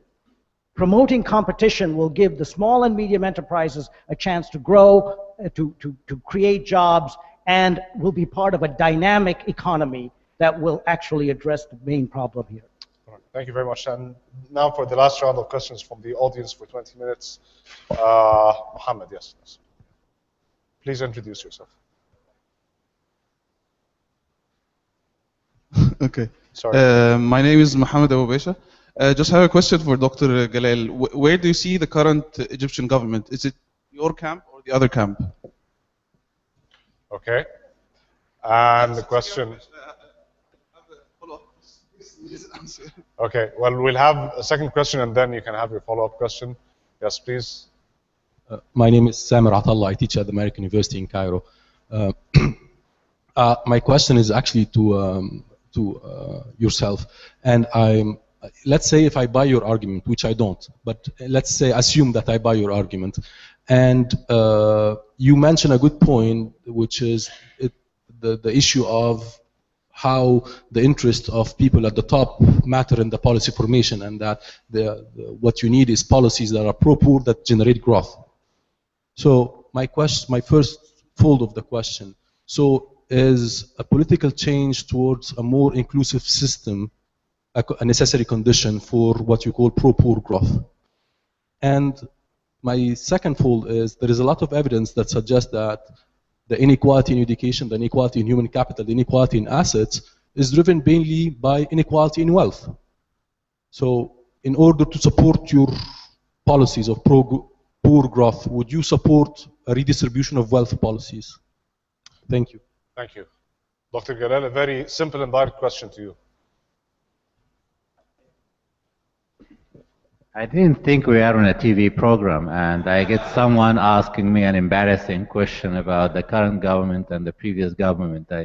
But having said that, this current government is exactly on the right side of the issue. How is that? Is that politically correct or not? No, let me try to be more serious. I do think that Egypt in general has gone a bit too far for too long on a growth agenda, ignored for too long also the distribution agenda. I think the revolution of January and June are rebelling against that, and I'm telling you that any government, whether that's the previous government, previous interim government, or this government, or the future government, cannot any longer ignore the issue of growth with distribution, or distribution and growth can come next, so that our side is the one that wins. Now, what we have done actually since June, the interim government that was in office at that time, is that we really shifted. We shifted economic policies from being contractionary, from focusing on growth, from worrying about macro balances only and inflation, as my friend Hoda would say, to something like balancing out. If you look at the mission statement of the Ministry of Finance, I did change it, and I did say that we are in the business of balancing three things: economic growth, macro balances, and social justice. I created a unit that Shireen was heading called the Economic Justice Unit, and she ran away, and every time I see her now, I keep blaming her. So I don't really think the current government or the future governments, that is the point. I don't think the Egyptian governments now and in the future will be able to afford or can afford to ignore issues of distribution anyway, whether they are convinced of it or not. And my statement about the current government does stand, because I think, honestly speaking, I think they just continued the previous policies. I don't see a change of policy. Before June, we used to be talking about the IMF and contractionary and balancing macro balances and the rest of it. After that, you don't hear that talk anymore, and the IMF is not in town. Ahmed, you had a follow-up question on that. I'm actually hoping for a more direct answer, because you were saying, both of you gentlemen, actually, I think the current government would be more on your camp because they introduced capital gains taxes, they introduced real estate taxes, they increased taxes on the rich. They're spending more on, I mean, the 5 percentage point additional income tax on earning more than 10 million or £1 million. They're spending more on education, on health, on scientific research. They're doing social housing. So, are they really on your camp? According to your, I mean, what you're basically saying, they are in your camp. All of these initiatives were already in the making before we left. No, I'm not saying whether they were not or not before. I'm just saying, is the current government on your camp or on the other camp? That's just. He did say that they are on their camp, no? Okay, Hoda, there was a question for your side, and Shanta, please.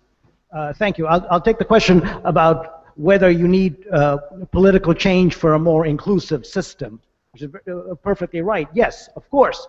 We would like to have political change for a more inclusive system so we could have growth-promoting inclusive policies. That's exactly what we need. The point is, do not mistake political change for an inclusive system with simply a shift to democracy.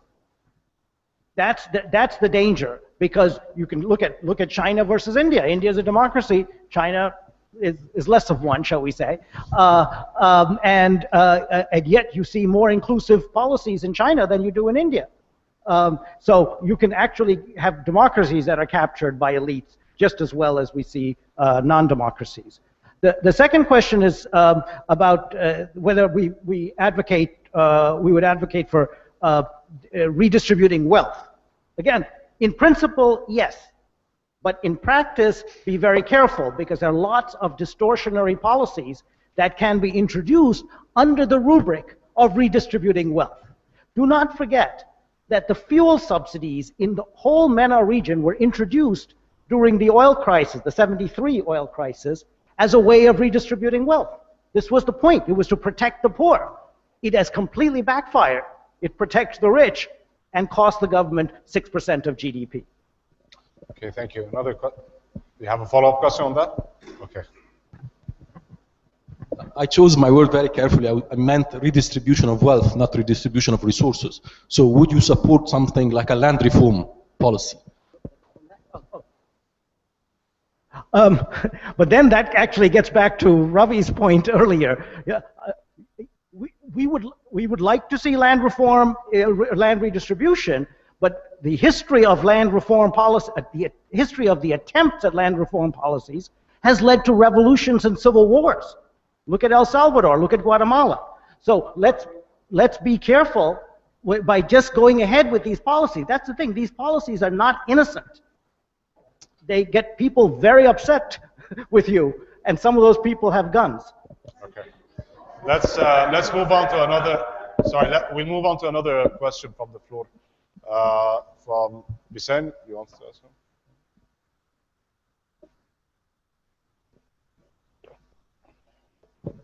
My name is Bisen Kassab. I'm a journalist. I want to ask the Yes camp about how can we distribute anyway, even in your camp, in your eyes, how can we distribute even if given that the distribution ways are always making the investors upset, and you see that investments are seen the only way for growth. So how can you say it? Okay. May I have another question? Okay. The other question about you're speaking about how it was getting worse with education and health in Egypt. Do you think you are saying that education and health are getting worse in Egypt, even of subsidies in education and health? So do you think the reason was because of corruption, or because of it's bad in itself? Is it bad to give subsidies in education and health, or it's bad because it's corrupted way of subsidies? It's done by corrupted government, maybe in last days. So there will never be a time for redistribution or better distribution because the business is sorted out. And the other question about corruption. Okay. So I think your first question was really about the how to. Yes, I think we should redistribute it. Just a matter of when.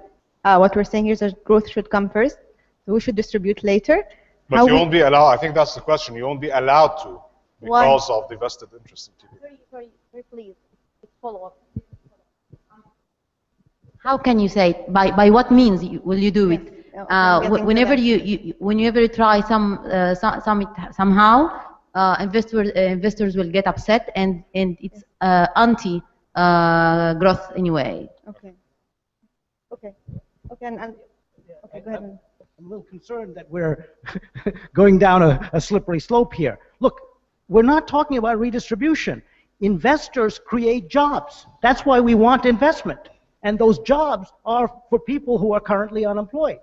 So you don't have to redistribute when you are able to attract productive, labor-intensive investment. Okay. Sorry? That's not trickle down. That's the thing. This is trickle across. The investor comes in, he builds a factory, he hires workers. There's nothing trickling down there, right? It is direct growth. That is what we need around here. And if I could just answer the question about education, because I really like that question. You're absolutely right that it's a failure of the education system. It's when the teachers don't show up in class. The average absentee rate of teachers in Egypt is 25%. The average absentee rate of doctors in public clinics is 37%, right? Right? I think this is corruption because the teachers are getting paid, the doctors are getting a salary and not showing up. But it unfortunately doesn't get the kind of publicity, that the journalists don't give it the kind of publicity they give the big corruption scandals. But I think this is as much a scandal because it actually hurts poor people. Okay, another question from you. There's a question from the corner there.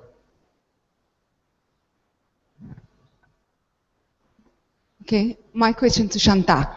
Okay, I'm a little confused here. Sorry, could you introduce yourself, please? Okay, so we are talking here gross versus equity. Could you introduce yourself? IDRC, Ministry of Planning. Okay, so it's gross versus equity, but what kind of gross? Are we seeking here GDP per gross, group or gross? So if you are implementing group per gross, then you have to implement policies that for the poor, so you get back to the equity. For me, equity is a fair chance in everything, in politics, in health, and education. If it's inclusive growth, it means you share all the stakeholders of society. So which growth? So I think I need another definition of growth. For me, it was GDP per capita, which failed before. Perception of quality. Yes, poverty was reduced by international standard poverty lines, but according to the national poverty line, Egypt increased the poverty. And even for Gini, I think it's very misleading measure here because it's just 2% up and down, still now. So I need a clear definition for growth on what kind. It's not the pattern, the shape, the quality, but what growth. Okay, thank you. Thank you very much. And which might be the last question. Yes, please. There. The gentleman here. Diya Nuruddin, the American University in Cairo. It's a quick comment for the yes camp. I think the question of when to start thinking about redistributing and when is the cake big enough, it's not really for economists to answer. I think the people kind of have made the say in this respect, and I think it's the time when we have to think about who decides on the welfare of the society. And the question to the no camp is, and especially Ravi, I see you sympathetic to the argument of Thomas Piketty that inequality on this track of capitalism is going to worsen in the future unless something happens. But then in his proposition, basically he talks about draconian measures, borrowing Shanta's term, of perhaps an inheritance tax of up to 80%. So my question to your camp is, how do you see redistributive policy when there's no global coordination? Because at the end of the day, you will have a lot of capital. So in a more realistic world, how do you see this happening? Thank you. Thank you. Ravi, would you like to respond to that last question first?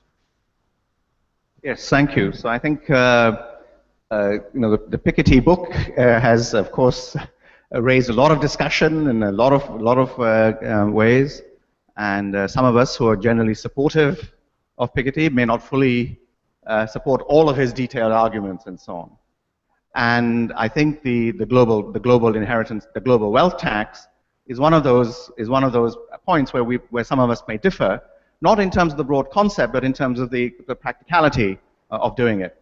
And in fact, that there may be instruments within countries which could achieve what it is that he's going for.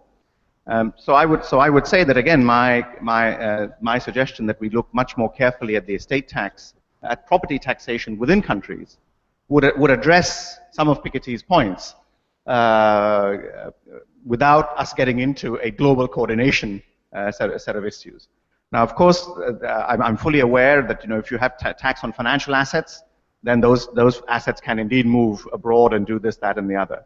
But the beauty of land and fixed property taxation is that problem is much less of a problem with those types of assets, and that's why I would support taking a much closer look at those issues.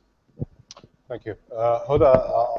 I think there was a question again about the cake. Sorry? The cake. The cake, yes. Joe is hungry. Your cake. Okay, yeah, I think you're right. I mean, like you said, the pulse of the street is for more equity, and I have to slightly differ with Shanta, because I'm not a fan of trickle down. I think automatic distribution will not happen. But the cake is, I don't know if do you think the cake is big enough but not equally distributed, or the cake should grow? That's another debate. Right now, I would love to give everybody an equal slice of the cake, but I don't have the resources to increase the size of the cake. So I think it will happen. I mean, after a few years of growth, we will have the resources to do so. Maybe it's big enough already. Well, if it's big enough already, then we go back to Shanta's. We just need to make sure that who is getting what, and the revolution happened, but the institutional change is so slow to catch up. I think one good way of ensuring people are getting an even or more even slice of the cake is through accountability, like Shanta said, and I hope this will follow soon. Okay. Shanta. Just to add a footnote to that, you're absolutely right that the choice of when to redistribute the cake is a political choice. But the one thing that's always clear is that it's a lot easier to redistribute a bigger cake or a growing cake than a shrinking cake. And that's the fundamental point. Now, the lady from Ministry of Planning was asking about what kind of growth, and I think this is extraordinarily important. And it goes back actually to Ahmed's concern about my opening statement that I decided to focus on poverty. Because I think there's a problem with this motion, because it doesn't say what is the ultimate objective. See, we can say we want to prioritize growth over equity or equity over growth, but to achieve what? And that's why I decided to focus on poverty. Let's say that we're interested in reducing poverty. That is the ultimate goal. Then the question is, do you want to prioritize growth or the economics of growth or the politics of equity in order to reduce poverty? And that's, I think, what the motion is. And that's why the growth that we're talking about is the growth that maximizes poverty reduction, which is not any growth, no question about that. And as I said, if the price of oil goes up in some countries, it doesn't do anything for poverty. So it's important to keep that clear. And I can't resist since Piketty came up, right?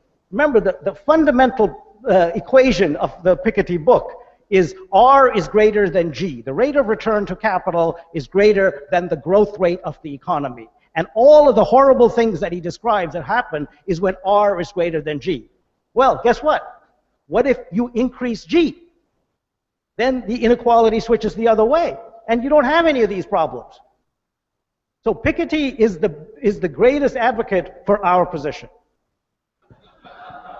That's, let me just say that R greater than G was an empirical statement on the part of Piketty, and it's precisely the point that looking ahead, R will be greater than G, and we will be facing rising inequality, and that's the problem that we face. Dr. Galal, we have just 1 minute in this section, and I think there was a point that you wanted to respond to. Are we into the closing remarks or not yet? No. Yes, yes. No, no, we're not in the closing remarks. They We're still in the closed Q&A already? questions. Such. So we are not going to hear any more from this camp? No, no, we will in the closing remarks. No, I mean, let me go back, because I think, Shanta, you have really a way of twisting facts or what you see. R is larger than G, therefore he is an advocate of G. He was actually resisting the fact that R is too large. Why are you picking this one and leaving the other one? By the way, the R is the return on capital and the G is the growth rate. So basically he says the return on capital is too high relative to the growth rate of GDP. So Shanta picks up the right hand of the side of the equation and forgets about the left hand side. I mean, I can tell you that what he is saying is exactly in support of what we are saying. The capitalists are getting too high a return on their capital, and the labor is not. So why are you picking the other side? You see, this is a bias. This is why you should not vote for this cap. This is why you should vote for this cap. Okay, and now we're moving into the section before last. The last section will be the vote with your voting devices. Now the speakers get the chance to make their closing arguments, wrapping up all of tonight's discussion. And we start with you, Ravi. 3 minutes. Good. Well, friends, ladies and gentlemen, let's remind ourselves of the motion. The economics of growth is more urgent than the politics of equity. So our side has rejected this motion in its formulation and in its substance. In its formulation, because growth is about more than economics, and equity is about more than politics. But let us take the motion at face value, and what we have argued is that if you don't get the politics of equity right, you will not have the option for growth. The society will collapse around you. And global trends are moving us in that direction. Global trends are moving us in the inequality increasing direction unless we specifically address the politics of equity, and unless we specifically address equity. I started off with a quote from William Shakespeare. I'm going to end with a quote from William Shakespeare. There is a tide in the affairs of men which, taken at the flood, leads on to fortune. Actually, ladies and gentlemen, we're not facing a mere tide, we're facing a tsunami of rising inequality. A tsunami of rising inequality. And unless we prepare ourselves for this, the next 20 years are going to see rising inequality and collapse of social cohesion. And then where will the growth come from then? Thank you very much. Thank you. Hoda? I want to say 3 things. First, that I believe in equity, and I believe that the way to achieve equity in the long term is through growth. There is no, I mean, it's the quicker way, the one with fewer trade-offs. I mean, I have not heard one single, or throughout the debate, one single argument from the other camp saying how will they finance their distribution policies. I mean, it's always great to live in utopia, but it's always great also to live on Earth and understand that we all live under a budget constraint, and there is what's feasible and what's ideal. So I vote for what's feasible. Thank you. Dr. Galal?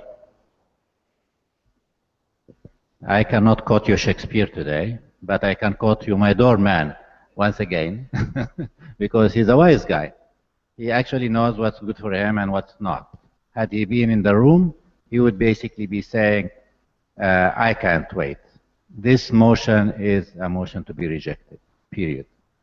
Let me, rather than reciting or reiterating the substantive arguments that have been made on our camp, whether it's on ethical grounds, whether it's on, it's good for economic growth actually to start off with more egalitarian society, or cohesion of society, and when you have a society that's badly, where income and assets and everything else is badly distributed, well, there are lots of arguments, substantive arguments, but let me give you 2 stories rather than giving you arguments. I think I've heard enough arguments. There are 2 stories. One story comes from Mexico, and at one point in the early 90s, 92 or something, we did a book called Welfare Consequences of Selling Public Enterprise. It was about privatization, and in fact, analyzing the privatization was a counterfactual, something really detailed and complicated, but the end result was it was welfare improving.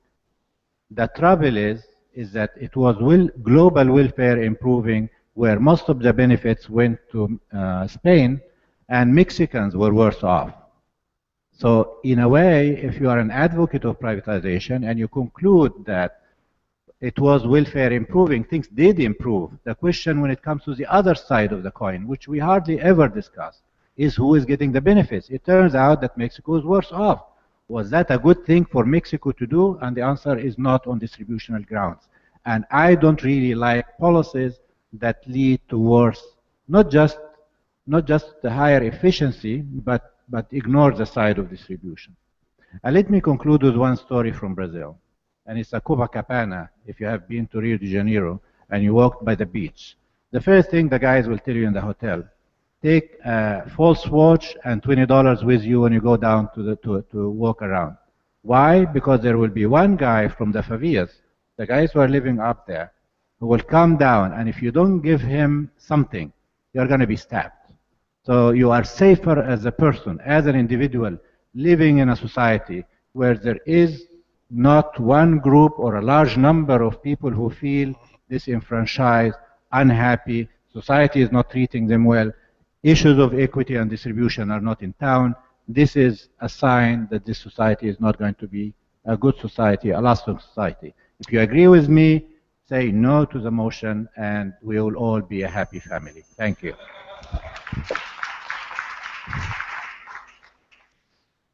Last but not least. Thank you very much. I want to start by agreeing with something that Ravi said, which is that politics permeates both growth and equity. And that's absolutely correct. But the question is how? And the way we are observing it today is that politics works in ways in which the rich are able to capture the rents in society. And so if we can have policies that promote employment, labor-intensive growth, that promote access to poor people, access to infrastructure for poor people, that promote education, those are growth-promoting policies, but they also help reduce poverty. And that is why we have to come back to growth. Because it's not just politics that permeates those two, but it's economics that permeates those two. And we have to make sure that the economics is getting it right in terms of the growth effects that are consistent with poverty reduction. If you care about poor people, you would vote for our side. Thank you, Sean. Okay, so now you've heard for almost 2 hours the arguments laid down by each team. And it's your chance to make one team win and the other lose. This was the result of the initial vote. 33% were on Hoda and Shanta's side. 54% were on Dr. Galal and Ravi's side, and 13% didn't know. For the audience in the room, you have your voting devices. Press 1 for yes, no, 2 for no, and 3 for I don't know. For the audience online, write your answers in the questions section on the Google Hangout. And the voting starts now.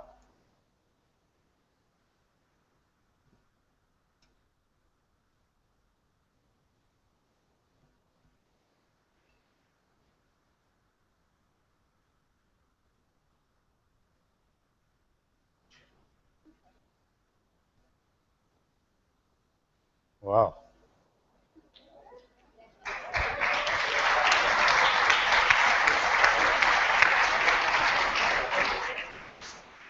So the team that was in the majority at the beginning is still at the majority, the no camp, and the other team still in the minority, but actually it has managed to decrease the difference slightly. So congrats to both teams, I would guess. One for winning the argument and the other for winning more of the swing vote than the rest. And thank you all, ladies and gentlemen, for being here tonight and online. It was a great evening. Hope to see you again.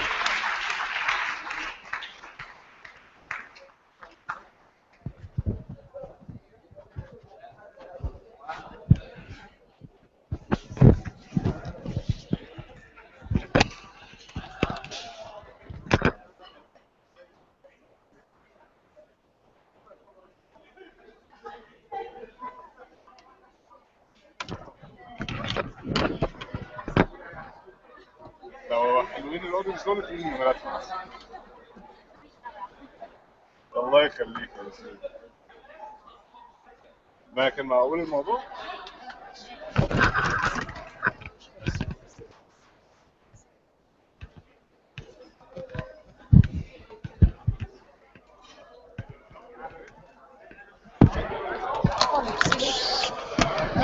شفت بقى انا ماشيه لك ايه؟ بس خلاص.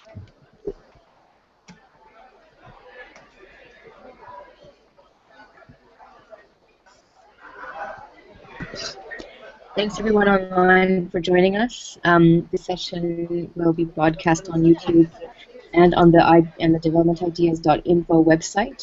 This is the information for the website, and you can follow us on Twitter. Thank you.